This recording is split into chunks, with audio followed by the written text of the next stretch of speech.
Di era modern, pewarna sintetis banyak digunakan untuk membuat makanan dan minuman terlihat lebih menarik. Namun, penggunaan pewarna ini menimbulkan dampak serius bagi lingkungan.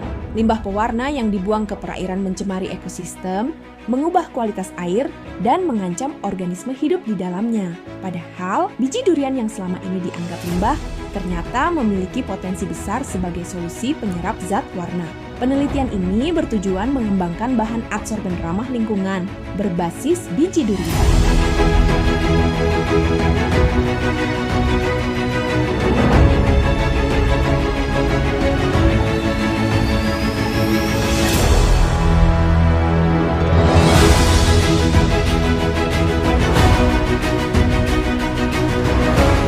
Assalamualaikum warahmatullahi wabarakatuh. Kami dari MAR 1 Aceh Barat. Kami hadir dengan solusi untuk mengatasi polusi limbah pewarna makanan.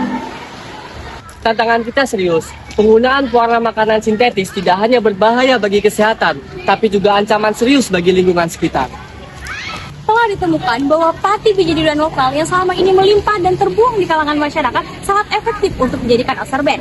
Oleh karena itu, kami telah berhasil mengsintesis pati biji durian dengan kitosan dan selulosa sebagai adsorben untuk penanggulangan limbah pewarna makanan. Inilah bukti riset madrasah mampu untuk menyelesaikan permasalahan di masyarakat. Perkenalkan, kami mempersembahkan Sintesis biokomposit pati Durio-Zibetinus diinkorporasikan dengan kitosan dan selulosa sebagai adsorben pewarna makanan. Penelitian ini berangkat dari 3 pertanyaan utama.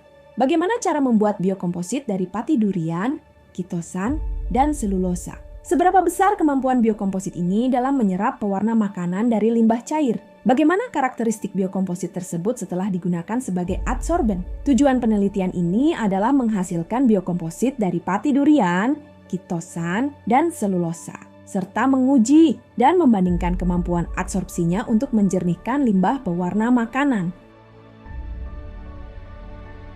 Penelitian dilakukan menggunakan metode eksperimen kuantitatif untuk mengukur efektivitas adsorpsi berbasis bahan alami. Pertama, kami mengekstraksi pati dari biji durian melalui proses pencucian, perendaman, penghancuran, penyaringan, pengendapan, dan pengeringan hingga diperoleh pati murni.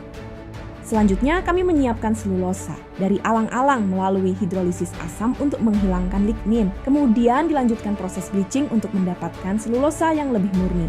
Tahap berikutnya adalah pembuatan biokomposit. Kami membuat 2 variasi komposisi pati, kitosan, dan selulosa, yaitu sampel 1 dengan komposisi 0,5:1:0,25 dan sampel 2 dengan komposisi 1:0,5:0,25. Kitosan dilarutkan dalam asam asetat, selulosa didispersikan, kemudian keduanya dicampurkan. Pati durian digelatinisasi pada suhu 60 derajat Celcius, lalu diinkorporasikan ke matriks kitosan selulosa, dicetak, dan dikeringkan.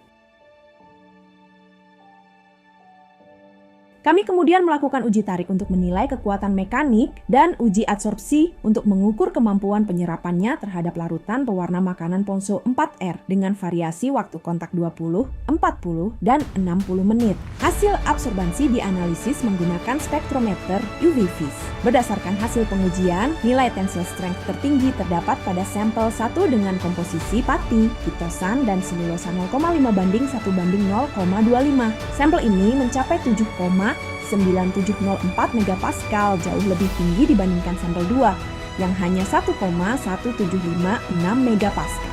Kekuatan mekanik yang lebih tinggi pada sampel 1 disebabkan oleh kandungan kitosan yang lebih besar sebagai matriks pengikat. Dengan mempertimbangkan hasil uji tarik dan kemampuan adsorpsi terhadap pewarna makanan, biokomposit dengan komposisi 0,5:1:0,25 dinyatakan sebagai komposisi paling optimal. Secara keseluruhan, penelitian ini membuktikan bahwa biokomposit berbasis pati biji durian yang dipadukan dengan kitosan dan selulosa mampu menurunkan intensitas warna pada larutan pewarna makanan secara signifikan. Bahan ini berpotensi menjadi adsorben ramah lingkungan sekaligus menciptakan nilai tambah dari limbah biji durian.